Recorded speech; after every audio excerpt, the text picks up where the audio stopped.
So our target today is learning the use of some prepositions, which would be very helpful for your writing task 1 specifically. For writing task 2, it is difficult to give you a limit. Almost all prepositions can be used in task 2, but in task 1, there is a limit. Okay, so if you know how to use them in proper places, we can have, again, a half band benefit in our own writing. Okay, so these things are to make your life easy, not to make it complicated, actually. So see them, try making these sentences in your own home. Okay, on writing task 1 topics, which are available in each books. প্রত্যেকটা বইয়ে 4 set করে writing task এর question আছে, like all other sets. 4 set, 4 set of reading is there, 4 set of listening is there, and of writing it is also there. So task 1 এর question গুলো দেখতে পারেন এবং সেখানে আপনারা ইন দিয়ে এভাবে ছোট ছোট করে বাক্য বা অন দিয়ে এরকম যতগুলো আছে এগুলো দিয়ে ছোট ছোট করে বাক্য তৈরি করার চেষ্টা করতে পারেন, which would be very helpful, and এই ছোট বাক্যগুলোই একসময় জোড়া দিলে আপনার ফুল এসে হয়ে যাবে। ওকে, so let's see. ইন কোথায় বসতেছে? used for year, month অথবা specific time. So sales peaked in 2015. peaked মানে কি? সর্বোচ্চ অবস্থায় পৌঁছানো। peak হচ্ছে সর্বোচ্চ, শুধু বেড়ে যাওয়া না। increase হচ্ছে বেড়ে যাওয়া, গ্রো হচ্ছে বেড়ে যাওয়া, রাইজ বেড়ে যাওয়া, বাট পিকড হচ্ছে সর্বোচ্চ অবস্থায় পৌঁছানো। এই ভার্বটা আপনাদের কম বেশি লাগবে রাইটিং টাস্ক 1। ওইভাবেই সাজানো। Every sentence here would be more or less necessary in your own else writing. Exactly. Sharp decline লাগবে কোথায়? In July. সো এরকম টাইমের আগে, okay, the figure remain stable in the early 2000s. Exactly. So in the early 2000s. Okay, here before the whole time phrase. The early 2000 is the whole time phrase. So you need in here, not before 2000 only. If someone says the figure remains stable the early in 2000s, no. So before the whole time phrase. Here 2015 is the whole time. But the early 2000s technically refers to আপনার এটা হতে পারে 1910, 1925, এক কথায় Millennia, ওই যে 20 শতক যেটা বলছি আমরা। হ্যাঁ, 20 শতকটা আবার আলাদা। মিলেনিয়া 2000-এর যে সূচালগ্ন আর কি। এখনো চলতেছে আর্লি 2000। 25 পর্যন্ত আর্লি 2000। 25-এর পরে এটা হয় মিড। হ্যাঁ, 25 থেকে 75 এটাকে ধরা হয় মিড। আর 75-এর পরে হয়ে যাবে late 2000s। Okay, so slight increase was observed, দেখেন, in the first quarter. The first quarter পুরোটাই হচ্ছে আমার টাইম রেফারিং একটা ফ্রেজ। তার আগে ইনটা বসতেছে। এমপ্লয়মেন্ট ড্রপড কত আগে বসতেছে? in the final month of the year. Clear? So সময় সেটা যদি একটা শব্দ দিয়েও প্রকাশ করেন তার আগেও ইন, আর যদি এরকম একটা লম্বা ফ্রেজ দিয়েও একটা সময়কেই প্রকাশ করেন তার আগেও ইন দেওয়া যেতে পারে। ওকে, আচ্ছা, এখন আসেন তাহলে অন কোথায় বসে? Specific dates or days. Okay, dates or days. শুধু যদি মার্চ হতো ইন দিতাম, কিন্তু মার্চের সাথে যখন ফার্স্ট আছে তখন আর ইন দিতে পারবো না। অন তারিখ থেকে যাবে, চলে আসবে, তখন কিন্তু আর ইন বসবে না। On 5th August, not in 5th August. August 5th যেভাবে লিখি না কেন, on August 5th, not in. আগের গুলোতে কিন্তু একটাতেও এরকম তারিখ ছিল না। ফার্স্ট কোয়ার্টার একটা লম্বা সময়কে নির্ধারিত করছে, 2015 গোটা সালকে রেফার করছে। ওকে, তো সেক্ষেত্রে যদি আমি জুলাই 2015 বলি তাও তার আগেও ইনই বসবে, কিন্তু যখন এটা একদম স্পেসিফিক তারিখ বা দিন হয়ে গেল, রবিবার, মঙ্গলবার, 5 তারিখ, তারিখ বসে গেলেই তাহলে তার আগে অন চলে আসবে ইন করে। Exactly. Black Friday is a specific Friday. Okay, আচ্ছা, এখন আসেন data was collected on a weekly basis. এটা একটু ডিফারেন্ট। এটা কিন্তু স্পেসিফিক ডে বা ইয়া না, তারিখ না, বাট এই ক্ষেত্রে অনই বসে, ইন আ উইকলি বেসিস হয় না। ওকে, আচ্ছা, last day of the month, তাহলে এটা স্পেসিফিক একটা ডে, তাহলে অন। 30/30 তারিখকে রেফার করছে। তো দিন শেষে last day of the month কোন একটা তারিখ হয়, 30, 29। ওকে, 28 হতে পারে, 30 ফেব্রুয়ারি। The trend reversed on January 10. Exactly like the very first one. So clear the difference between in and on? Everyone, clear কি না আমরা? জি স্যার। তিন নাম্বারটা আরেকটু একটু বোঝাবেন। কোনটা? 3 নাম্বার। 3 নাম্বারটা। আচ্ছা, উইকলি বেসিস, সাপ্তাহিক বেসিসে ডাটা কালেক্ট করা হয়েছে। এটা একটা এক্সেপশন ফ্রেজ, এক্সেপশনাল ফ্রেজ। এটা স্পেসিফিক কোনো ডেকেও রেফার করছে না, তারিখকেও রেফার করছে। ঠিক আছে? সো এই এরকম উইকলি বেসিস বা স্যালারি যদি পে করা হয় উইকলি বেসিসে, ডাটা কালেক্ট করা হচ্ছে উইকলি বেসিসে, এই ক্ষেত্রগুলোতে আপনার অন হয়, কিন্তু উইকের আগে আবার ইনও হয় কিছু কিছু ক্ষেত্রে। আই ভিজিট দেয়ার, আচ্ছা, I visit there every week, সেখানে কিছুই লাগবে না, অনও লাগে না, ইনও লাগে না, বাট আপনি উইকের আগে ইনের ব্যবহারও দু একটা বাক্য পাবেন। ওকে, তো এই হচ্ছে বিষয় যে এটা একটা বেসিস। যখন কোনো এই সপ্তাহ বেসিসে যখন কোনো কাজ হচ্ছে সেই জায়গাগুলোতে মোস্টলি হচ্ছে আপনার অন বসে, একটু এক্সেপশন। ওকে, এটাকে আমরা একটু অন্য কালারে রাখতে পারি, হয়ে গেল ইয়ার। ওকে, এটার আর কোনো ব্যাখ্যা নেই আসলে।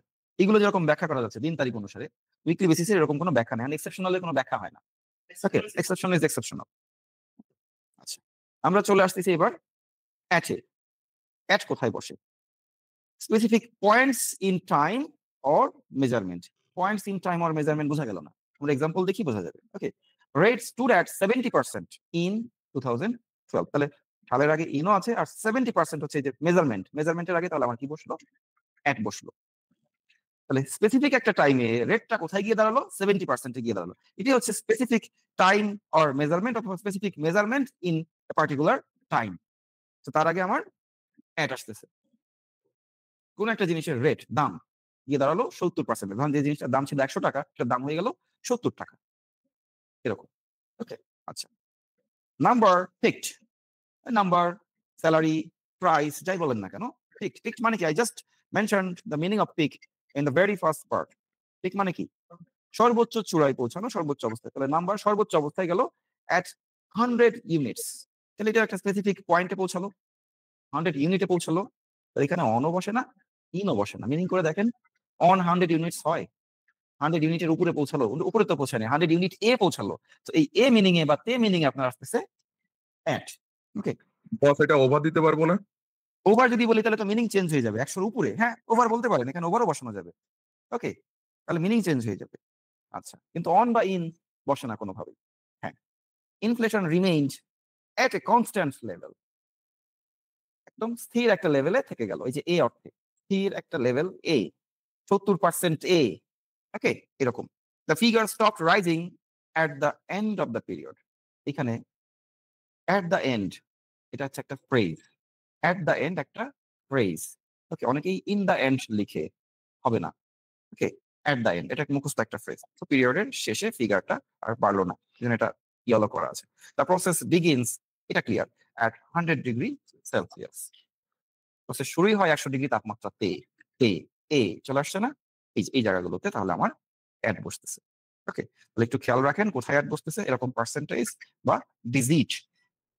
ওকে, বা স্পেসিফিক একটা লেভেল রেফার করার জন্য। আমরা একটু দেখবো, সেটা হচ্ছে বাই এর ব্যবহার।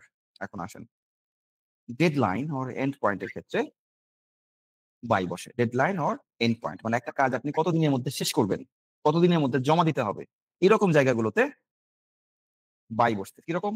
বাই 2000, এতক্ষণ কিন্তু ছিল আমার ইন 2000, কিন্তু এখন আসতেছে বাই 2000। তো এই জায়গাটা তাদের একটু ক্লিয়ার করার বিষয় আছে।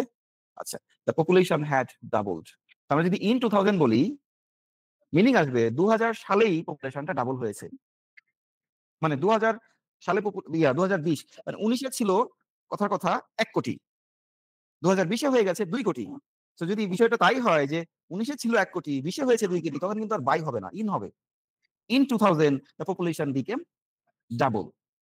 বাট এটা ধরেন 2000 সাল থেকে শুরু হয়েছে, 2020 এসে এটা ডাবল হয়েছে। 2000 সালে ছিল 1 কোটি, এই জনসংখ্যাটা 2020 এসে হলো 2 কোটি। তাহলে এটা তো 2000 সালের 2020 সালের একদিনের ঘটনা না, 1 বছরের ঘটনা না। এক্সাক্টলি। সো এই ঘটনাটা শেষ পরিণতি এসে দাঁড়িয়েছে 2020 এ। সো জন্য বাই 2020। তার মানে আগে অনেকগুলো সালের ঘটনা আছে। ওকে, আচ্ছা। The number had increased to 85%। একটু আগে আমাদের ছিল at 70%, এখানে এসে বললো to 85%। এক্সপ্লেনেশন আছে of course. By the end of the year, by তো ক্লিয়ার, কিন্তু এটা তো deadline. Okay, figure stop rising, ফিগারটা মানে বৃদ্ধি হওয়া শেষ হয়ে গেল, এটা কিন্তু কোনো ডেডলাইন না। ওকে, আর এই যে নাম্বার ইনক্রিজ হলো 85%-এ, 85% এর চাইতে আর কোনো ইয়ারে বাড়ে নাই। এটাই ছিল আপনার সর্বোচ্চ বৃদ্ধি। সো বছর শেষে এটা গিয়ে দাঁড়ালো 85%-এ। রাইজ অ্যাট, রাইজ ইন হয় না। কিন্তু অ্যাট দ্য এন্ড আমার ফ্রেজ, বাই দ্য এন্ড, হ্যাঁ সেটাও ব্যবহার করা যেতে পারে। কিন্তু শর্ত হচ্ছে by the end of the year, মানে এটা একদম পুরো হচ্ছে যে ঘটনা, এখানে ধরেন জানুয়ারি থেকে ডিসেম্বর পর্যন্ত 12 মাসের একটা অ্যাট দ্য এন্ড হচ্ছে ফ্রেজ, ঠিক আছে? আর বাই দ্য এন্ড শুধুমাত্র ডেডলাইন প্রকাশের ক্ষেত্রে ব্যবহার করা যেতে পারে। Okay, by the end of the period, by the end of the history, by the end of this year, এরকম ক্ষেত্রে। In the end of this year, না সরি হয় না, ইন তো হয় না। At the end of this year, at the end of, এটা খাবে। এখানে যদি আপনি অ্যাট দ্য এন্ড অফ ইয়ার দেন, একদম কিন্তু কেটে দিবে না, ঠিক আছে? আর এখানে মোস্ট কারেক্ট হচ্ছে বাই। আর টু এর যে বিষয়টা হচ্ছে, ইনক্রিজের পরে কখনো অ্যাড হয় না। ইনক্রিজ টু অথবা ইনক্রিজ বাই, এই দুইটা প্রিপোজিশন ফিক্সড। ওকে, নরমালি ইনক্রিজ টু অথবা ইনক্রিজ বাই। ওকে, একটু যত নিচের দিকে যাবো এরকম আস্তে আস্তে একটু জটলা বাড়তে থাকবে আর কি। হ্যাঁ, আচ্ছা, এটা ক্লিয়ার আমাদের। তাহলে এটাকে আমরা একটু মার্ক করে রাখি। এখানে একটু আমাদের ঝামেলা আছে, এটা চেক দিয়েন বাসায়, আবার বুঝতে পারছেন কিনা, নিজে নিজে বুঝতে পারছেন কিনা। By 2015 the trend had reversed. Okay, তার মানে এই রিভার্সের যে প্রকল্পটা সেটা 2015 শুরু হয় নাই, শুরু হয়েছে আরো আগে। আর 2015 এর ভিতরে পুরো জিনিসটা উল্টা হয়ে গেছে। এক্স্যাক্টলি, হ্যাঁ। আচ্ছা, বাই দ্য ফাইনাল স্টেজ, এখানে যদি ইন দ্য ফাইনাল স্টেজ লিখেন হবে। ওকে, বাট যেহেতু আমরা বলছি ডেডলাইন প্রকাশের ক্ষেত্রে বাই ব্যবহার করা উচিত, এই জন্য এখানে বাইটা better. The material is cooled, মানে এর আগে ম্যাটেরিয়াল কুল ছিল না। ওকে, গ্র্যাজুয়ালি টেম্পারেচার কমতে কমতে এসে ফাইনাল স্টেজে এসে ম্যাটেরিয়ালটা কুল হবে।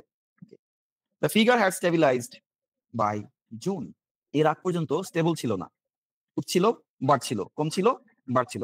সো জুনের মধ্যে এসে বিষয়টা একটা স্টেবল একটা জায়গায় দাঁড়ালো, কমতে বাড়তে কমতে বাড়তে এসে এসে জুনে এসে একটা স্টেবল জায়গায় দাঁড়ালো। So deadline of stability. এখন যদি কেউ লেখে the figure had stabilised in June, খুব ভুল হবেন, বাই ইজ বেটার। ওকে, আমরা জানি জুন টাইমের আগে ইন দেওয়া যায়। এক্স্যাক্টলি এরকম ইন দ্য ফাইনাল স্টেজ দেওয়া যায়, বাট যেহেতু এটা ফাইনাল স্টেজ বলতেছি, আমার এখানে ইন দেওয়া ঠিক হবে। এখানে ইন দিলে কেটে দিতে পারে, কিন্তু এখানে ইন দিলে কাটবে না।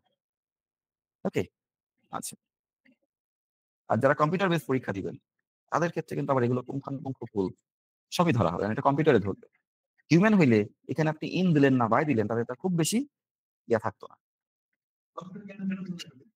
কম্পিউটার তো গ্রামারের মানে এভরি ডিটেলস ওর তো মেমোরিতে আছে, খাট করে ক্যাচ করবে, এখানে অ্যাপ্রোপ্রিয়েট এটা না। ঠিক আছে, তো কম্পিউটারের রাইটিং এর সুবিধাটা হচ্ছে বানান তো কারেক্ট করা যাচ্ছে, আমি রাইটিং প্যারাগ্রাফ উপর নিচে করতে পারছি, এক জায়গা থেকে কপি করে আমি নিজের লেখাই কপি করে আরেক জায়গায় বসাতে পারছি। ধরেন ইন্ট্রোডাকশনে 2 লাইন বেশি লিখে ফেলছে, কপি করে ওটা বডি প্যারাগ্রাফে দিয়ে দিলেন, করা যাবে। ঠিক আছে, বা সামহাউ পুল করে স্পেস দিয়ে দেওয়া যাবে।